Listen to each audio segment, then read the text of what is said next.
નમસ્કાર મિત્રો, આજે આપણે વાત કરીશું પોસ્ટ ઓફિસની જોરદાર યોજના વિશે। આ યોજનામાં ફક્ત એકવાર પૈસા ભરો અને દર મહિને મળશે 5,500 રૂપિયાની આવક। પોસ્ટ ઓફિસની માસિક આવક યોજના MIS એ સરકાર સમર્થિત અને જોખમ વગરનું રોકાણ છે। આ યોજનામાં એક વખત રોકાણ કરીને તમે 7.40% વાર્ષિક વ્યાજ દર સાથે દર મહિને નિયમિત આવક મેળવી શકો છો। પોસ્ટ ઓફિસની માસિક આવક યોજના સરકાર દ્વારા સમર્થિત એક સુરક્ષિત રોકાણ યોજના છે।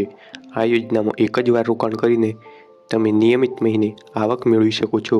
જો તમે કોઈપણ જોખમ વિના સ્થિર આવક ઈચ્છતા હોવ તો આ યોજના તમારા માટે બેસ્ટ ચોઇસ બની શકે છે। સુરક્ષિત રોકાણ અને સારા વળતરની વાત આવે છે, નાની બચત યોજનાઓ ખૂબ જ લોકપ્રિય છે। ભારતીય પોસ્ટ બાળકો માટે, મહિલાઓ માટે, વરિષ્ઠ નાગરિકો સહિત તમામ વર્ગ માટે વિવિધ સરકારી યોજનાઓ ચલાવે છે। પોસ્ટ ઓફિસ માસિક આવક યોજના એવી જ એક પ્રખ્યાત યોજના છે। દરેક વ્યક્તિ પોતાની આવકમાંથી થોડી બચત કરીને એવી યોજના શોધે છે જેમાં તેમને નિયમિત આવક મળે। પોસ્ટ ઓફિસ MIS યોજનામાં એક વખત રોકાણ કર્યા પછી તમને દર મહિને વ્યાજ દ્વારા આવક મળે છે। સરકાર તમારા રોકાણની સંપૂર્ણ સુરક્ષા આપે છે, એટલે આ યોજના જોખમ વિનાની માનવામાં આવે છે। આ યોજનામાં માત્ર 1,000 રૂપિયાથી ખાતું ખોલી શકાય છે। 18 વર્ષથી વધુ ઉંમરના કોઈપણ વ્યક્તિ પોસ્ટ ઓફિસ MIS યોજના હેઠળ પોતાનું ખાતું ખોલી શકાય છે। આ યોજના સિંગલ તેમજ જોઈન્ટ ખાતા બંને વિકલ્પો આપે છે। જોઈન્ટ ખાતામાં વધુમાં વધુ 3 વ્યક્તિઓ સામેલ થઈ શકે છે।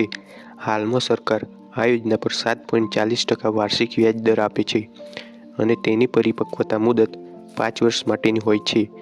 પોસ્ટ ઓફિસ માસિક આવક યોજના એક વખતની રોકાણ યોજના છે, એટલે કે તમને ફક્ત એક જ વાર રકમ જમા કરાવવાની જરૂર પડે છે અને ત્યારબાદ તમને દર મહિને વ્યાજ મળતું રહેશે। સિંગલ ખાતામાં વધારેમાં વધારે 9 લાખ રૂપિયા સુધીનું રોકાણ કરી શકાય છે, જ્યારે જોઈન્ટ ખાતામાં મર્યાદા ₹15 લાખ સુધીની હોય છે। ખાતું ખોલાવ્યા પછીના મહિનાથી જ વ્યાજ મળવાનું શરૂ થાય છે।